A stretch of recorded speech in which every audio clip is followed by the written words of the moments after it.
Comment définir votre stratégie de contenu?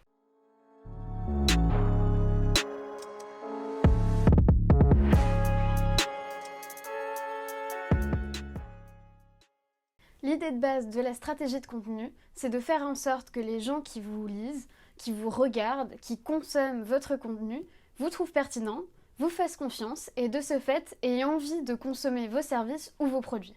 Une stratégie de contenu, c'est un bon moyen de devenir une référence dans votre domaine, dans votre secteur d'activité et d'attirer de potentiels clients. L'avantage, c'est qu'aujourd'hui, globalement, tout le monde peut se lancer dans la création de contenu. En effet, on n'a pas vraiment besoin de moyens particuliers, on a tous plus ou moins un ordinateur, un smartphone pour ça. Ce qui va compter, c'est votre investissement, c'est-à-dire que ça va vous coûter du temps pour la création, vos compétences, vos connaissances, c'est plus au niveau humain que vous allez avoir des besoins. Pour vous placer en tant qu'expert dans votre secteur et attirer de nouveaux clients avec votre stratégie de contenu, il existe une règle d'or qui pour moi est primordiale. C'est que vous devez adapter votre stratégie de contenu aux besoins de votre cible. Pour cela, je vous invite à voir notre précédente vidéo sur comment définir sa cible. Pour définir votre stratégie de contenu, il y a 3 questions auxquelles vous devez trouver des réponses.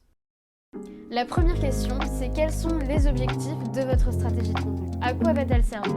Pour cette première question, les réponses elles sont souvent plutôt simples. Ça va être par exemple d'attirer de nouveaux clients grâce à votre expertise, grâce à vos connaissances, grâce à vos compétences, développer votre notoriété, attirer vos actuels clients à consommer vos produits, vos services.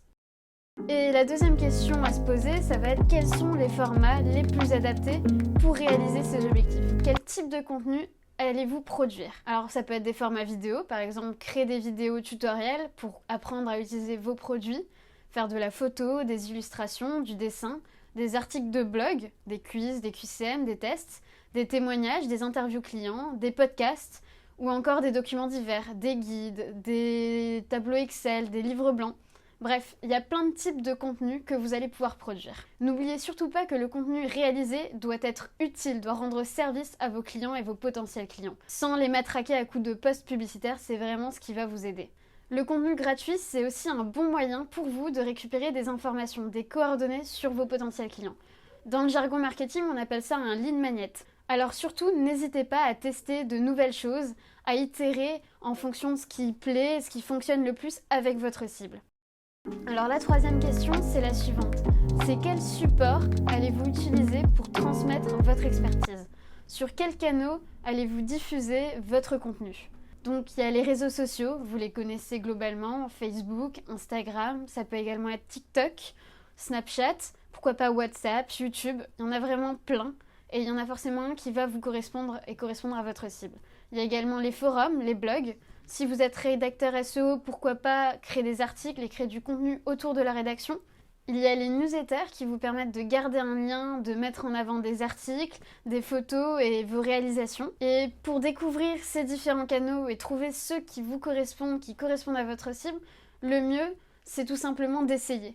Pour découvrir ces différents canaux et trouver ceux qui vous correspondent le mieux, notamment au niveau des réseaux sociaux, je vous invite tout simplement à regarder nos vidéos où vous trouverez en description, où vous retrouverez une vidéo pour chacun de ces réseaux. Ce qu'il est important de retenir, c'est que de la même manière que pour les formats, chaque support doit correspondre aux besoins de votre cible. C'est inutile de vous positionner partout et de réaliser une multitude de contenus différents si c'est pas cohérent. Donc vous l'aurez compris, mener une stratégie de contenu, c'est un moyen solide d'acquérir de nouveaux clients, des clients qualifiés. Et encore une fois, pour moi, le maître mot, c'est d'être cohérent. La cohérence entre votre cible, votre contenu et ce que vous allez proposer. C'est tout pour moi, on se retrouve très vite dans une prochaine vidéo.